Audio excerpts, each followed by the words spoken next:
எவ்வளோ வருஷத்துக்கு முன்னாடி இந்த காசி அது உருவாக்கப்பட்டதுன்னு யாருக்கு ஹிஸ்ட்ரியில் ஒரு இது இல்லை. என்னத்துக்குன்னா சில இடத்துல ஆர்கியாலஜி எக்ஸ்கவேட் பண்ண இடத்துல 6 லேயர் சிட்டி இருக்குது. ஒன்றுக்கு மேலே ஒன்று ஏன்னா கீழே போயிடுச்சு. இப்போது இது மக்களுக்கு சாமானியமாக புரியல. இப்போ நம்ம இதெல்லாம் பில்டிங் எல்லாம் வச்சுருக்குறோம். இது ஒரு 10,000 வருஷம் ஆயிடுச்சுன்னா ஒன்றும் அர்த்தவே கொண்டு நடக்க தேவையில்லை. தானாகவே இந்த பில்டிங் அப்படியே உள்ளே போயிடும். மண் மேலே வந்துடும். மண் நம்ம மட்டும் சாப்பிடல, நாம் உருவாக்க இருக்கிறது எல்லாமே சாப்பிடும். திருப்பி இன்னொன்று கட்டினீங்கன்னா இன்னொரு 10,000 வருஷத்தில் அது கீழே போயிடும். இப்படி பார்த்தீங்கன்னா 6 லேயர் இருக்குது.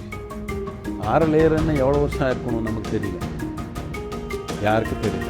இதனால தான் அந்த மார்க் ட்வைன் சொன்னாங்க, Kashi is older than legend. எப்போ அந்த ரோமன்ற இது சத்தம் இல்லையோ அப்போ காசி இருந்தது, எப்போ ஈஜிப்ட்ன்றது இல்லையோ அப்போ காசி இருந்தது, எப்போ கிரீஸ்ன்றது இல்லையோ அப்போ காசி இருந்ததுன்னு அவர் சொல்கிறாங்க.